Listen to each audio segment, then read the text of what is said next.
Hello, my children. Happy Monday. Good to have you with us today. Welcome to the program. How are you today? After a weekend, did you have a good weekend? Did you watch the Super Bowl? Did you not watch the Super Bowl? I did not. I did not watch a single game this year, and I'm a better man for it. Good morning, James. Good morning, Corey. Good morning, Sharon. Good morning, everybody. Good morning. It's good to have you with us today. No, I didn't watch the Super Bowl. And it's not that I didn't like the teams. I like Patrick Mahomes. I like to watch Brady. Not if I like him, but I like to watch him. But I didn't watch a single game. It's un-American. It's un-Christian. I ain't watching it anymore. They have totally alienated me. And so, yep, good. Glad to have you say that. Hey, welcome to the program. This is Sunrise Santa Rosa. My name is Nick Stewart. Welcome. Thank you for being here. Thank you, Milton Post, for hosting. Telephone number to call is 850-771-0049. John's not watched a game in 2 years. I had to wean myself off of him, but I didn't watch any games this year. None. All right. Your forecast for today. It's going to be weird. It's a weird week. Partly cloudy this morning, becoming cloudy during the afternoon, high near 63. Tonight, cloudy skies early, then thunderstorms developing later on. Areas of patchy fog, low near 52. The chance of rain is 90%. And then tomorrow, thunderstorms in the morning give way to cloudy skies later on. Areas of patchy fog and a high near 66. The chance of rain tomorrow, 80%. Presently, it's 36 in Milton, 47 in Gulf Breeze, 39 Navarre, and 40 in Pensacola. The telephone lines are open, 850-771-0049. You have to dial the 850 to get in. Yeah, good. Okay, we got a bunch of weird stuff to cover today. There's just gazoodles on a Monday, as is the norm. Families like the Johnsons decided to pull their students out of brick-and-mortar schools to stay safe during the pandemic is one reason the school districts across the state, including those in Escambia and Santa Rosa counties, are seeing drastic drops in projected enrollment this year. Early projections show Escambia and Santa Rosa public schools may have 3,145 fewer enrolled students this year than the previous school year. If that trend continues, the impact to school districts' budgets could be in the millions next year, forcing officials to make difficult decisions on reducing, hiring, or trimming spending or training for staff. Now, I want to talk about the building of new schools in just a moment. The Florida Office of Economic and Demographic Research last month released the Education Estimating Conference's enrollment projections for districts, which found that almost 88,000 fewer students were enrolled in public schools in Florida this school year. The report used data collected through October 2020 to make projections about enrollment for the next year. In Escambia County, the report projected that halfway through the 2020-2021 school year, the district had 38,386 students, nearly 1,260 fewer students than the almost 40,000 students at the district last year. In Santa Rosa, the same report estimated the district had 26,708 students midway through the school year, a drop of nearly 1,900 students from the 28,500 last school year. So you're seeing a massive drop in enrollments in school. Now they're like, well, while we will lose money, we're more concerned about losing touch with the families. No. It's about butts and seats equals dollars. That's what it's about.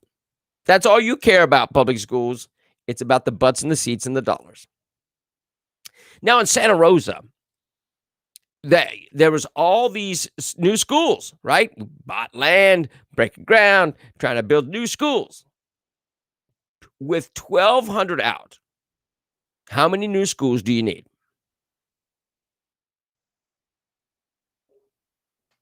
How many new schools do you need? If you have that many out, do you need to put those things on hold? Oh no, oh no, we've got to build these schools. I don't know.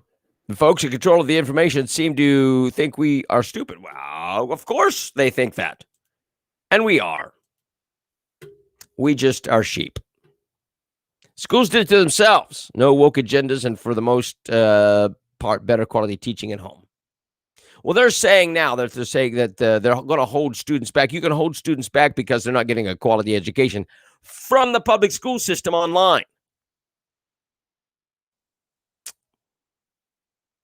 You're not getting there's no accountability at home, and these kids are not getting a good education, so you can hold them back a year. Mm-hmm. And whose fault is that? That belongs squarely on the shoulders of the public school. Homeschool your children. Yeah. It's all don't let them fool you. It's all about butts in the seats and dollars for those butts. And that's all they care about.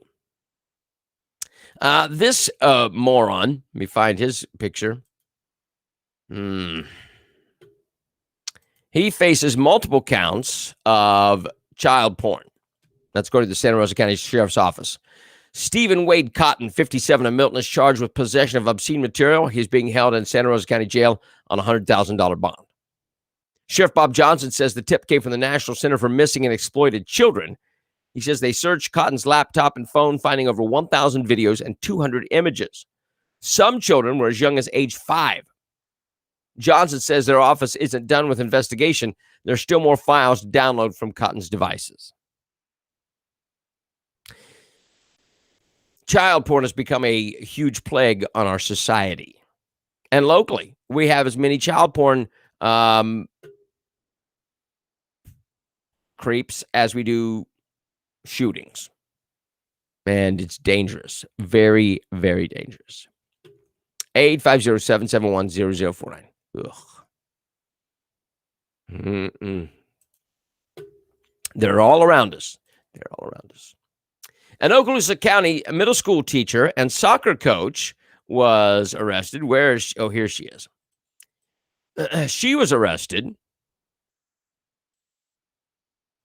for allegedly having a 2-year sexual relationship with a student. Haley Hallmark, 35, of Ruckle Middle School, is charged with lewd and lascivious conduct with a student by an authority figure. Hallmark is accused of having a sexual relationship with a student between August 2018 and August 2020. Investigators say the victim was 15 years old when the relationship started. Report says the victim told investigators that the relationship began with text when she was in 8th grade and progressed to sexting when she was in the 9th grade. The relationship progressed to multiple physical encounters at multiple locations, including at the school and Hallmark's residence in Destin.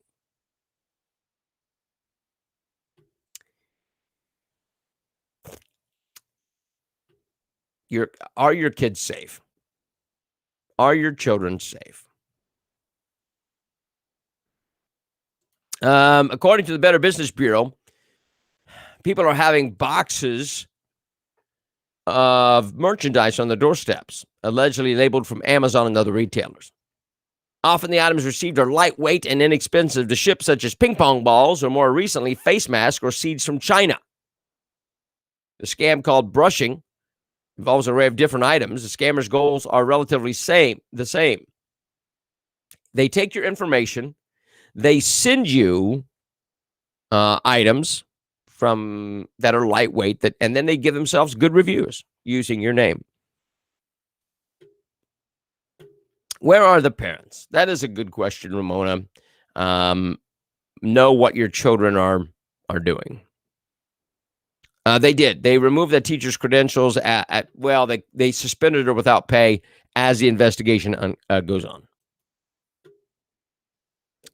So watch out for brushing. Watch out for weird packages showing up, and change your passwords. 850-771-0049. Soccer's the first clue. Yeah. That is a good clue. Oh, mercy. A bill making its way through the Florida State Senate would allow elementary and middle school students to repeat a grade due to learning loss during the coronavirus pandemic. After transitioning to remote learning last spring, Florida schools reopened for in-person classes in the fall, but many parents across the state have opted for their children to continue to learn remotely due to the coronavirus. Florida State Senator Lori Berman, a Democrat, represents parts of central Palm Beach County, said her bill, which was approved by the Education Committee on Wednesday, is necessary because the COVID pandemic pushed school districts and students into uncharted territory this last year. Now, why? I understand it was uncharted, but why were you not prepared for it? It didn't.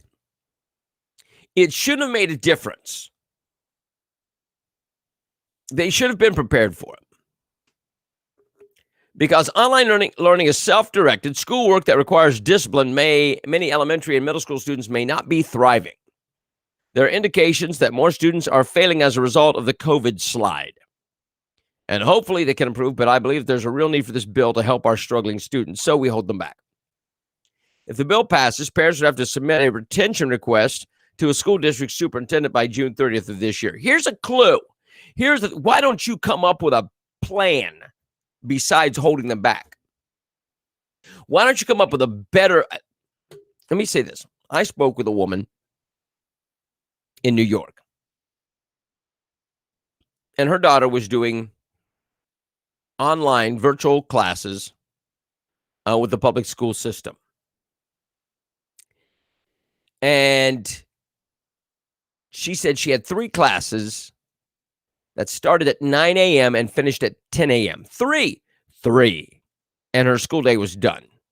9 a.m. to 10 a.m. And you wonder why the children are failing. The public schools need to come up with a plan. And if you can't, you're going to continue to lose more students because you stink. You stink on ice. And I don't care how great people think the local school system is. If they can't grab hold of this and get a handle on it, they stink. Nickites. Nickites.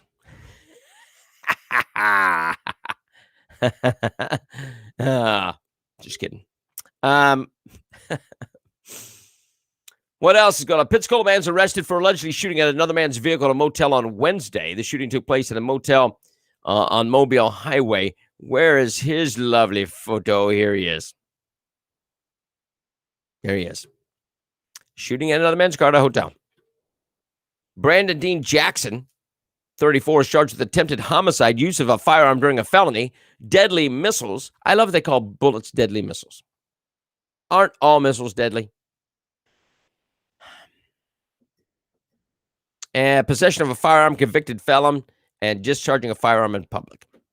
He opened fire on the vehicle that the victim was driving. Deputies say they obtained video surveillance from the hotel of the shooting, and Jackson was later found on the property. I'm going to stick around for a little while. Okay. People. This guy, he is the second Pensacola man that has been charged or linked to the riot at the Capitol and arrested. Tristan Chandler Stevens, 25, of Pensacola, was taken into custody Friday morning. Stevens is charged with forcibly assaulting, resisting, or impeding certain officers or employees, knowingly entering or remaining in any restricted building or grounds without lawful authority, violent entry and disorderly conduct on Capitol grounds, and disorderly and disruptive conduct in a restricted building. FBI says Stevens' initial appearance was held Friday at 1 p.m. His detention hearing is scheduled for February 10th at 3:30 at the U.S. Courthouse in Pensacola. So, another one gets... You wonder how much of this stuff is manufactured. They're admitting their online teaching is a failure. Yes. Right? That's exactly. Yeah, you have nailed it. They are... it is something that they inflicted. If you're going to do it, do it. They knew this wasn't right from the beginning. Say, hey, this is just a temporary thing. We're going to work to kind of get it streamlined. If they are not doing this, if they are not working on getting the online education better, we need to get rid of all of them, start all over again. If you're in the school system, if you're on the board or you're the superintendent, whatever your title is, if you're not working to get the program online better, you need to step down. That's it.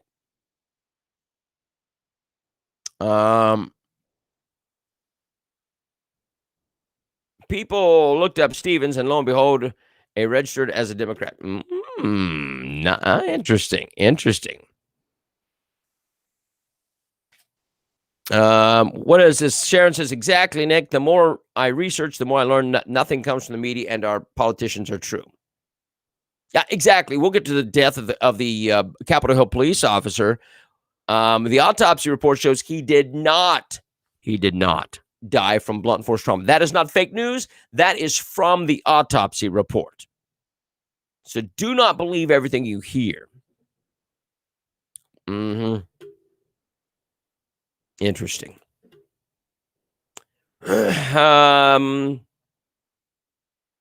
U.S. Coast Guard offloaded more than $97 million worth of cocaine. Someone's going to be upset about that. In South Florida on Thursday, the Coast Guard seized the contraband from drug runners in the Pacific Ocean.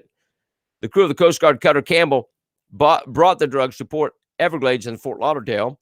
Officers said they seized approximately 7,250 pounds of cocaine in their operation to disrupt transitional crime organizations. Wow. That's a wow.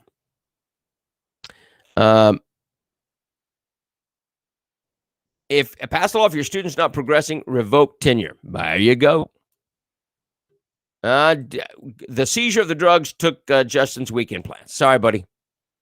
Sorry. It happens. Florida man charged with shining a laser into the cockpit of a Florida Highway Patrol plane as it was attempting to land. Officer J.C. Pollock said his report that he was landing his airplane at Orlando Executive Airport early Saturday morning when the cockpit filled with a blinding green light. He spotted the green light at a construction site near the airport before it was again pointed into his cockpit. Troopers arrested 47-year-old Guillermo Negron Roque after he admitted to using the laser. He's charged with pointing a laser light at a pilot, which is a felony. He told troopers he didn't intentionally shine it at Pollock's plane. Really? So you're there in the early morning hours. And you've got a laser near an airport. And you basically I didn't know he was a cop. It's basically what that was. People.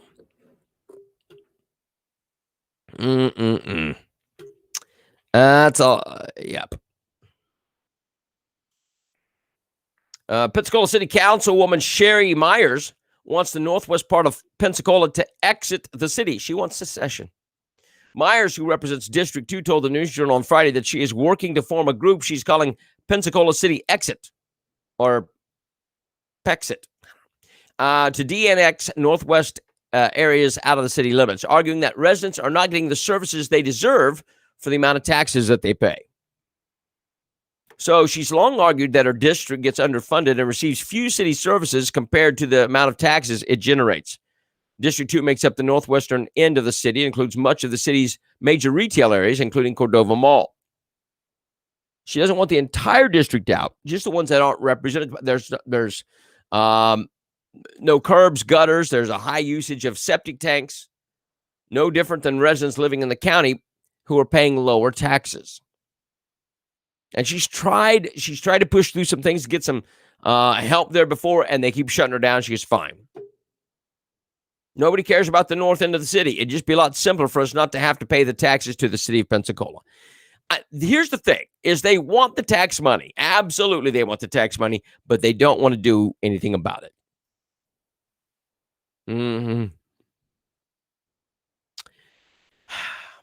I agree with her. And maybe this will wake some people up. Because if you continue to tax, I pay the same taxes as that person, and I don't get those amenities. You know what? There's going to be a problem.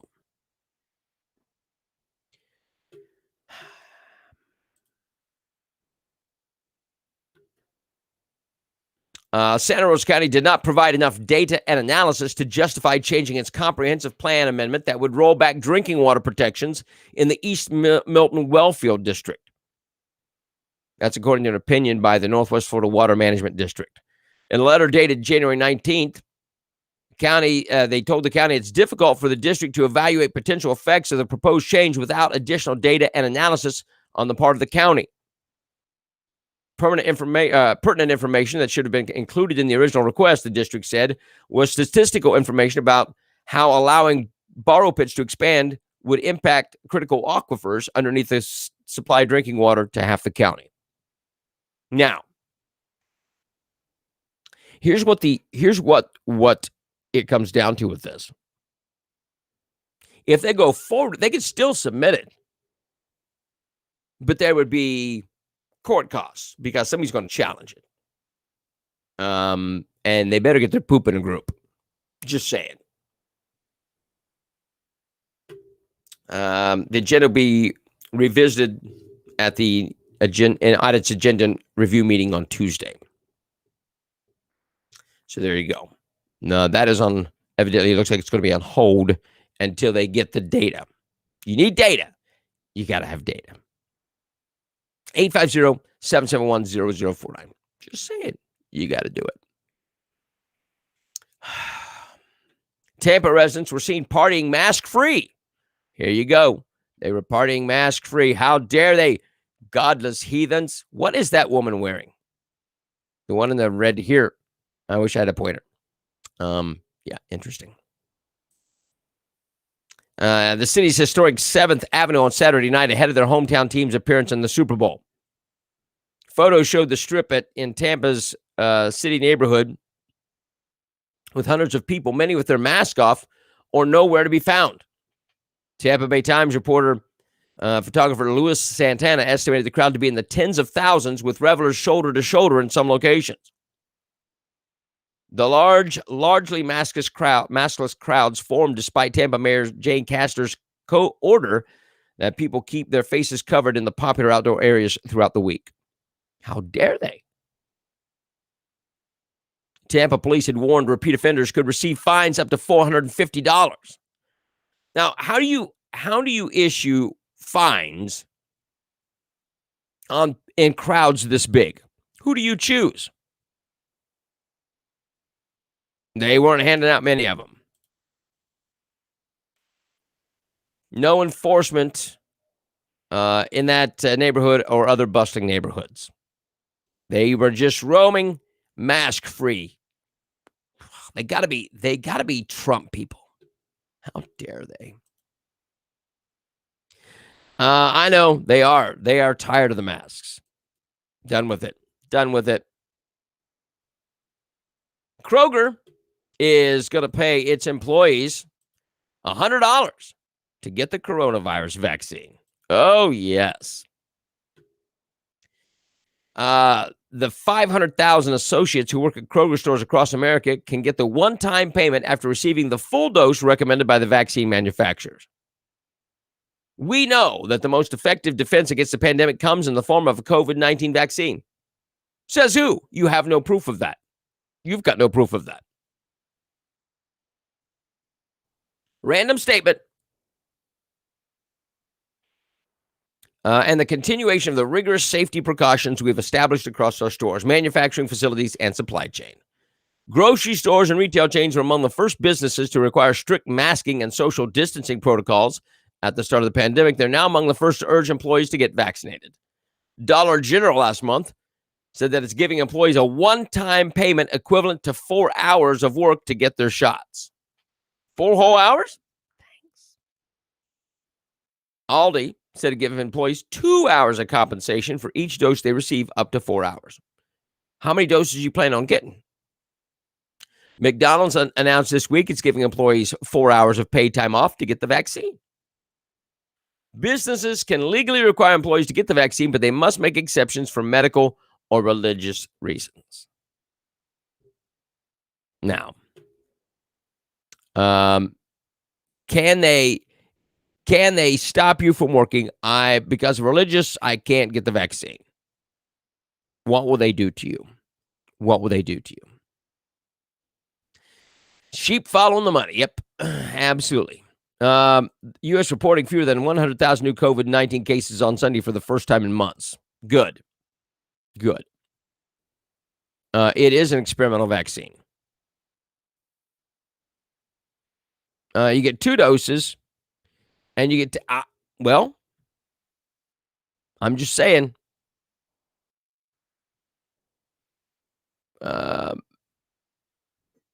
Well, that's a good question, Corey. Kroger is now a medical institution, kickbacks from political parties. How interesting is that? That's a good thought. Interesting. 850-771-0049. I don't care what you're paying me. I ain't doing it. A West Virginia woman who tried to fake her death. Here she is. People. She tried to fake her death to avoid being sentenced for healthcare fraud, has received an additional year in prison. Julia Wheeler of Beaver was sentenced Wednesday in federal court in Charleston for conspiring to obstruct justice. Prosecutors say Wheeler admitted to conspiring with her husband to keep her out of prison. Rodney Wheeler told authorities on May 31st that she had fallen from an overlook at the New River Gorge, prompting a massive search. State police found Julie Wheeler 2 days later hiding in a closet in her home. She was sentenced in June to 42 months in prison for healthcare fraud related to overbilling. Okay. If you're going to fake your death, don't hide in a closet in your home. What are you, 12? They'll never find me here. Yeah. Her husband could face 5 years in prison, and she gets an additional year on whatever it was she had. I'm going to hide in my closet. Yeah. So, people are so dumb. People are stupid. 850-771-0049. All right.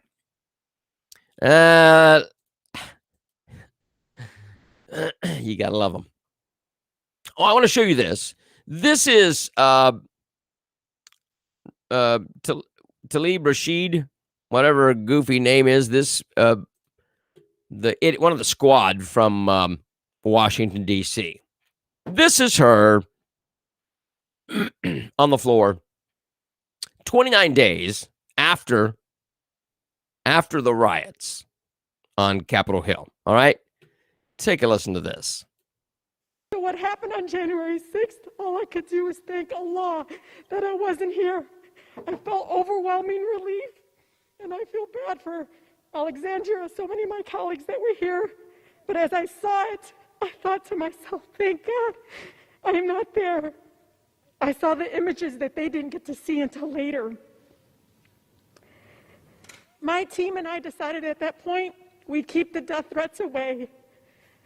We'd try to report them, document them, to keep them away from me, because it just paralyzed me, and all I wanted to do was come here and serve the people that raised me. The people that told my mother, who only had 8th grade education, that she deserves human dignity. What? People that believed in me. And so it's hard. It's hard when my 7 brothers and 6 sisters, holy crap, beg me to get protection, many urging me to get a gun for the first time. And I have to tell you, the trauma from just being here, existing as a Muslim, is so hard. But imagine my team, which I lovingly just adore. They are diverse. I have LGBTQ staff. I have a beautiful Muslimah that wears her hijab proudly. Okay, I want to pause it just for a second, because Heather says, what great acting skills. Now, I want you to see what happens next. Watch this. I have black women that are so proud to Patting be her on the here to serve back. their country, and I worry every day. I got to get my picture out of the way. Hold on. Because of this rhetoric, I never thought that they would feel unsafe here. And so I asked my colleagues to please try not to. There's Kleenex there. You see the Kleenex? This is real. And you know, She's many not touched of our them. residents from the shootings in Charlottesville to the massacre at the synagogue, all of it is led by hate rhetoric like this. And so I urge my colleagues to please. All right, please I'm take done with what this. happened on I'm January done with 6th. this. Look, there's no tears. There's no tears. There's no tears. This woman's a fraud, just like Ocasio-Cortez. She wasn't even there. She wasn't even there.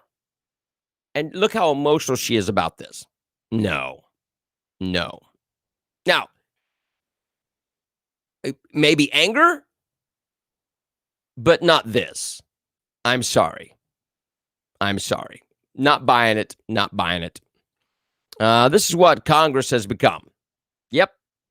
It's all political theater. It is all political theater. Well, maybe because, Cuomo got one. Cuomo got an Emmy. So maybe she, it could happen. Don't underestimate the power of Hollywood, because they will give, they'll give out Emmys like candy. Candace Owens, the conservative, here she is. I like her. She's pretty sharp. She said that she's going to run for president. She co-founded the Blexit movement. She said she was mulling a presidential run on Twitter over the weekend. I love America. Thinking about running for president. Owens turns 32 in April. She'd meet the age requirement to run for president in 2024. The Connecticut native studied journalism at the University of Rhode Island, but left before completing her degree. She soon rose to online prominence with her opposition to cyberbullying and her vocal political commentary. And she is sharp. And she's an author. And good. Good for her. And I wish her the best. I'm getting sick and tired of peaceful protests being referred to as Delhi riot. What about the Portland? Well, hold on to your hats. I want you to see this. If BLM can be nominated for Peace Prize, yep. So watch this. This happened over the weekend. This is BLM in Washington, D.C., right? Where all the military to protect Capitol. What have you heard about this? Burn it down. If we don't get what we want, burn it down.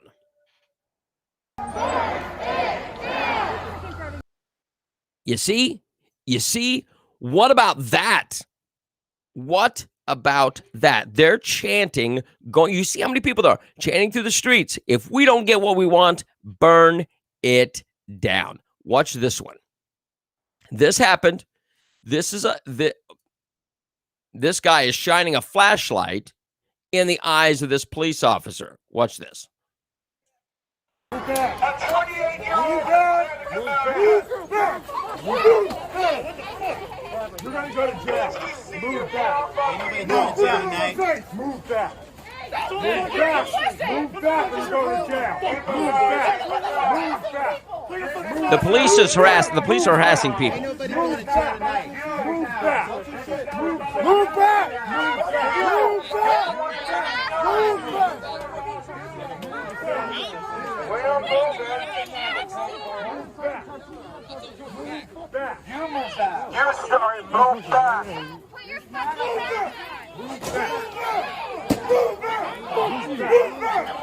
Oh my gosh. How long did that go on?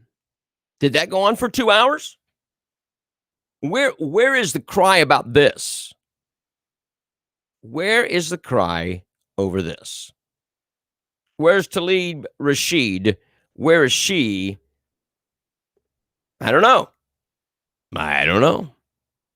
Interesting. Let me do one more. This is more of this nonsense. Oops. Sorry. Here's this one.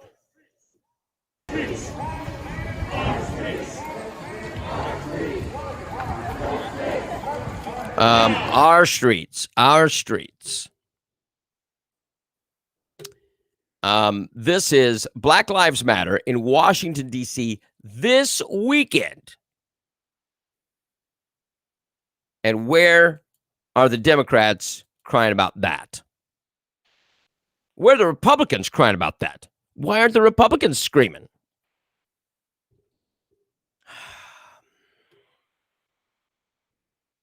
I know. In 1983, the Capitol was bombed and there was not this much done. I know. They weren't Trump supporters then. You see the disparity. You see the unevenness. Ilhan Omar's election. There she is with her husband. Her campaign helped keep her husband's political consulting firm afloat last year, paying nearly 80% of the company's income. The Minnesota Democrats Congresswoman's campaign gave the E Street Group, which is co-owned by her husband, Tim Minette, more than $2.9 million over the course of the 2020 election cycle. Minette and his partner, entrepreneur Will Haler, received 146 checks from Omar's camp over the course of the cycle. The final payment was in early November. An additional $194,000 in payments to E Street Group came from Rep. Pramila Jayapal from Washington, an Omar mentor. The payments were for advertising, campaign mailings, consulting, and travel, according to the campaign records. Minette's firm also received more than $600,000 in bailout money last year from government payouts to help small businesses cope with the economic impact of the global coronavirus pandemic. Minette responded, at least I'm not her brother. So there you go. Oh my gosh. These people.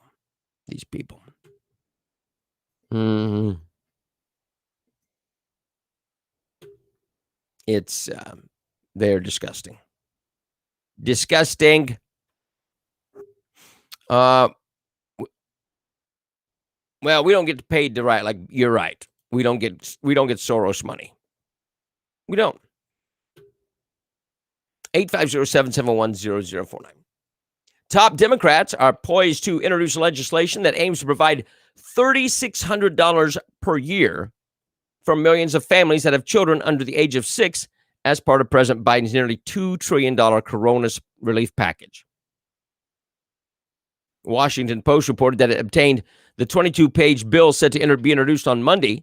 The paper said that under the plan, families with children under 6 would receive $3,600 per child from the Internal Revenue Service. Families with older children could receive $3,000. The amount depends on last year's earnings. The Post reported that there's a lot at stake for Democrats regarding the legislation, and its success or failure could have ramifications in the 2022 congressional elections because it could affect so many families. The bill's expected to hit resistance among Republicans, as it should. Under the House Democrats' plan, the amounts would begin to phase out for individual parents earning $75,000 yearly and couples pulling in $150,000. All families would receive the full amount, even if they owed no federal income taxes. The payments would be made to families monthly. $3,600 a year. Are you kidding me?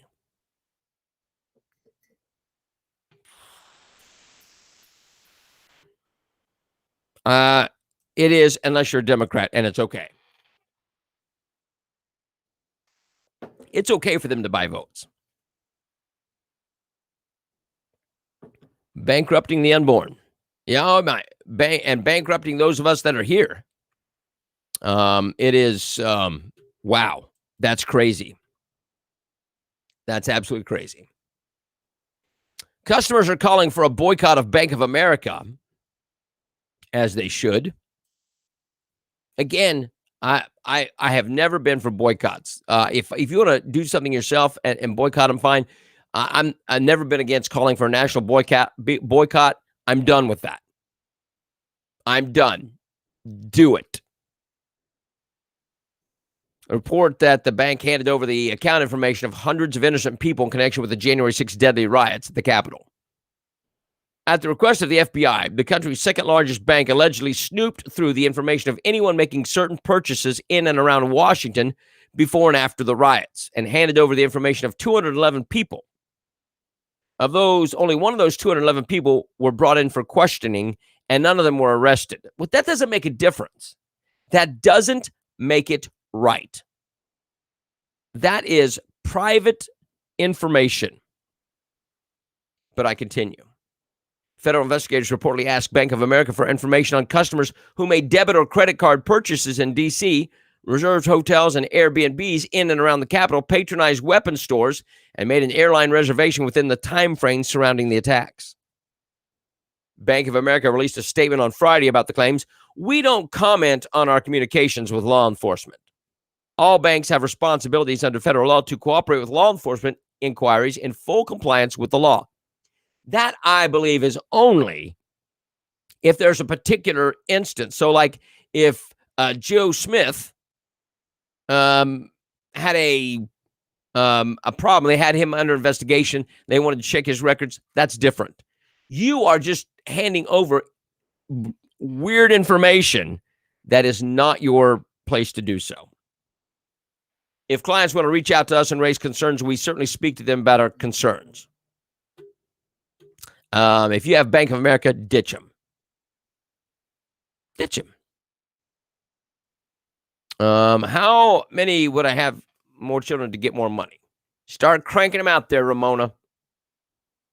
Just start popping babies out. Be like a Duggar. Boycotting is the only way to show the displeasure. It is. It is. And money talks. Money talks. I know. You're not wrong. You're not wrong, Heather. They're going to take more and more and more.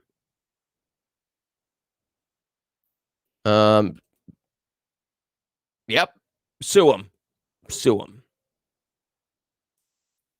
Yeah, there you go, Sharon. Ditch them. Yeah, Roger, you're not wrong on that. It got scary real fast. And it's going to get scarier, I can assure you. 850-771-0049. Oh, well, Jeff, you're going to look, they're opening the borders of Texas because they want to flip Texas blue. That's it. They're trying to get as many illegals in, give them citizenship so they can flip Texas blue. That's the goal. It's been close. And that's what they want to do. They don't care about the United States. They do not. The Democrats do not care about the United States. They care about power.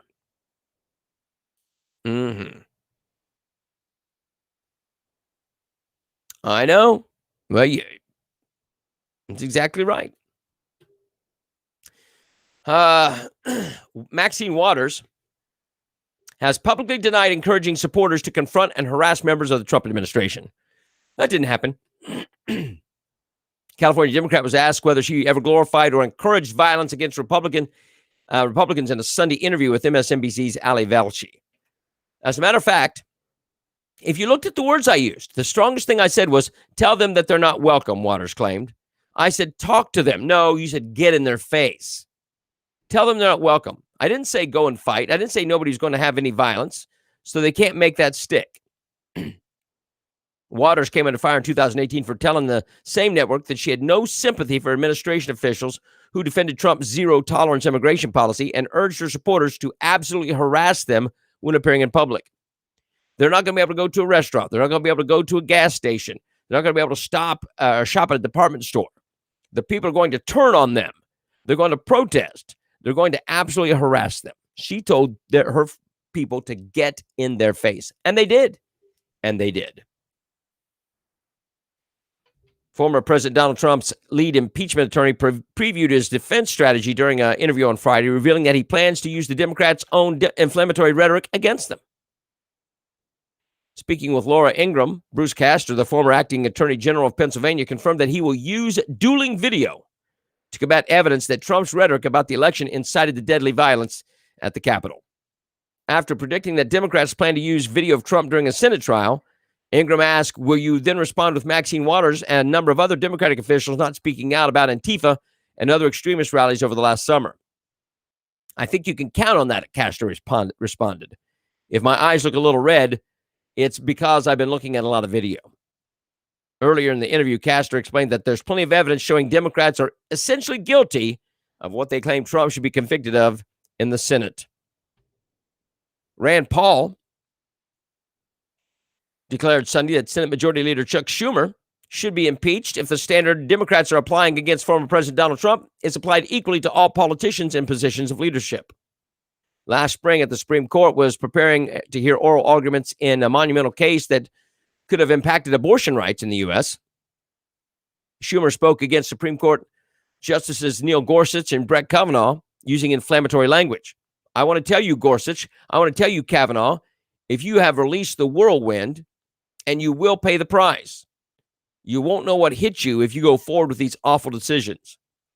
In response, Chief Justice spoke out against Schumer in a rare, extraordinary statement condemning the New York Democrat for dangerous rhetoric. Roberts said in part, justices know what criticism comes with the territory, but threatening statements of this sort from the highest levels of government are not only inappropriate, they are dangerous. All members of the court will continue to do their job without fear or favor from whatever quarter. Speaking on Fox News Sunday, Paul said that Congress applied Democrats' impeachment standard fairly. Schumer should be impeached and put on trial by the Senate. I love Rand Paul as well. I do too. Yeah.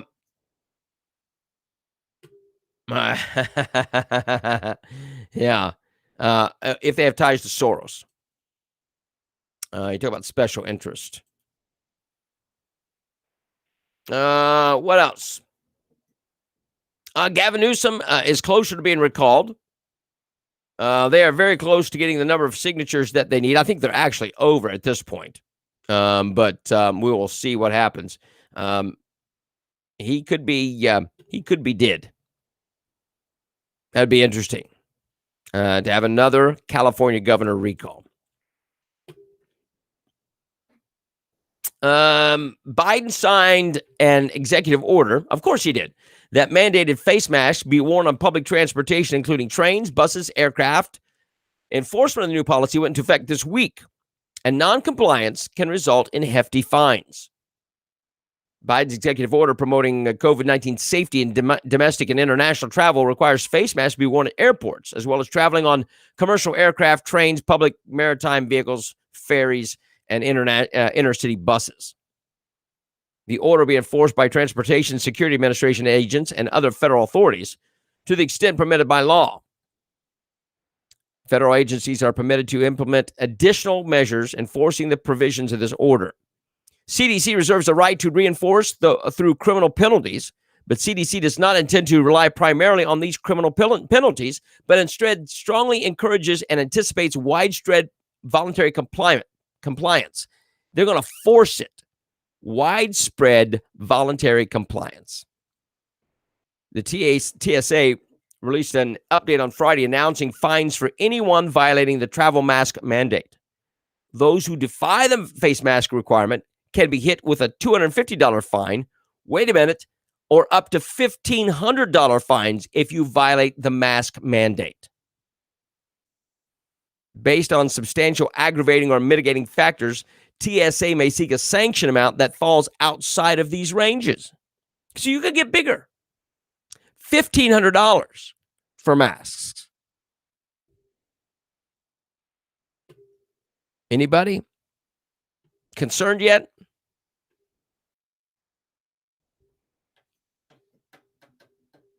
There's an important detail regarding the Capitol riots that's buried in the 8th paragraph of a CNN article with the headline, Investigators Struggle to Build Murder Case in Death of U.S. Capitol Police Officer Brian Sicknick.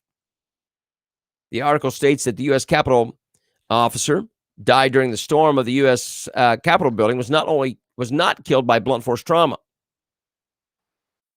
According to new According to one law enforcement official, medical examiners did not find signs that the officer sustained any blunt force trauma. So that he was hit and struck in the face with a fire extinguisher is not true. Sicknick's cause of death is still not known, adding that the findings from a medical examiner's review have not been released. They're reportedly looking into the possibility that he became violently ill after coming in contact with a chemical irritant such as the pepper spray. They don't know what killed him, but it wasn't blunt force trauma from a fire extinguisher. He was not hit with a fire extinguisher. Now, how many people died at the Capitol? 5. 1 was killed by a Capitol officer. Okay? We don't know what killed the officer. So that leaves 3. We don't know. Were they trampled? Did they have some kind of event where they just kind of their heart gave out? We don't know. We don't know. But the deadly riot at the Capitol, the insurrectionists, golly, people. The further we get away from it, the more convoluted it becomes.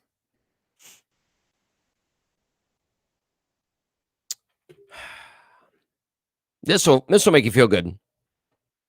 All New York State employees are required to have training in the state's new Gender Identity Toolkit. It's a resource to ensure the special rights of transgender and other individuals who are not comfortable with their biological sex are acknowledged and put into practice. Why do people need special rights? Anybody? Do you get special rights? No. No, you get no special rights. Why do transgender individuals get special rights? According to the Governor's Office of Employee Relations website, the Gender Identity Toolkit will introduce state employees to key terms, language concepts, and laws related to fostering a respectful workplace and appropriate customer service to individuals who are transgender or gender nonconforming. Topics of the training will include language primer of terms used by those engaged in gender ideology, use of preferred pronouns, how to be an ally to gender dysphoric individuals in the workplace. Why do we need to be allies to people who are confused?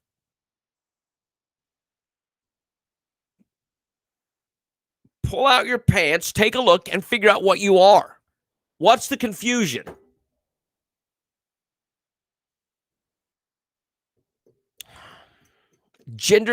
You have to be an ally to gender dysphoric individuals. And greater transition planning resources.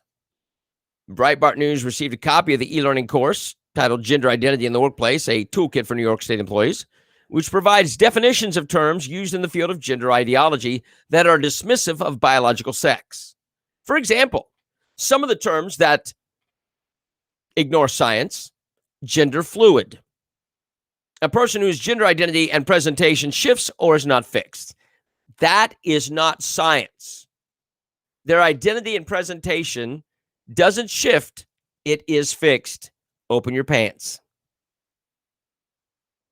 Gender identity, an individual's concept of self as a male, female, or blend of both or neither. One's gender identity can be the same or different from their sex assigned at birth. An individual's gender identity may be consistent for their whole life or may change over time. No. Mentally ill is accurate.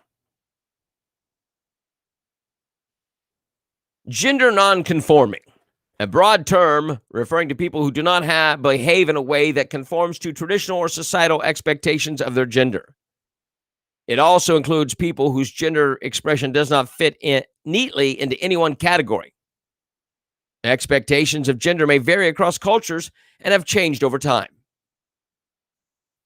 Misgendering, attributing a gender to someone that is incorrect or does not align with their gender identity. I don't want to have to guess. If you talk like a male, you're probably a male. Or if I know that you're a male, I am not going to join in your psychosis. Not. Queer. The term queer can include a variety of sexual orientations and gender identities that are anything except heterosexual or cisgender. What is cisgender? In the past, the word queer was used to hurt and insult people. Some people find it offensive, particularly those who remember when the word was used in a painful way, like in the LGBTQ. If you're unsure if it's appropriate to use queer to describe a person or group of persons, ask them what labels they use for themselves. Wow. Are you going to get involved in that? Wow. That is just, if you live in New York and you work for the state, no. I'm not doing that. I'm not doing that. That is ridiculous. I tell you what you can stick in your toolkit. Wow. All right. So Nancy Pelosi, you love her. You know her. You love her. She snapped off at a reporter who dared to ask her a question about Senator Lindsey Graham's threat to start calling FBI agents to say how the actions at the Capitol had been pre-planned. Let me play this. Well, call me tomorrow. We're running out of time, so call me tomorrow. Here is Nancy Pelosi. Listen to this. As far as the impeachment trial is concerned, Senator Graham said that if the Democrats call any witness, that they'll be prepared, the Republicans will be prepared to call in the FBI and, quote, tell us about people who pre-planned this attack and what happened with the security. So she asked, what do you think about Lindsey Graham saying if you guys call a witness that he's going to call in the FBI to talk about how it was pre-planned? Your question is a waste of time. Yes, Yeah. Your question's a waste of time. I'm not talking to you. Wow. You've been dismissed. Now, if you are a reporter, that's a legitimate question. That is a legitimate question. How do you justify that? That was a legitimate question. What do you have to say about Lindsey Graham calling in the FBI if you guys call witnesses? Talking about how the thing was pre-planned. You guys knew about it. And she goes, I'm not going to answer that. And she just snapped her. Listen, they don't want to answer questions. They don't want to answer questions.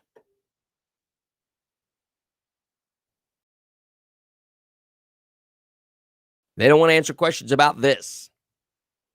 They act like it was a big surprise. They knew that there was going to be something that was causing a problem. This is your new government who will not answer questions. Oh, we'll circle around to that. And they never answer any questions.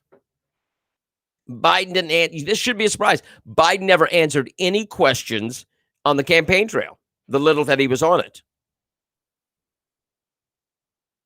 Before I get out of here, did anybody see the Mike Lindell special on One American News? Oh my gosh, I downloaded it. I'm going to try to dissect it and play some clips from it. Powerful, absolutely the craziest thing you've ever seen. And if you haven't seen it, you need to check it out.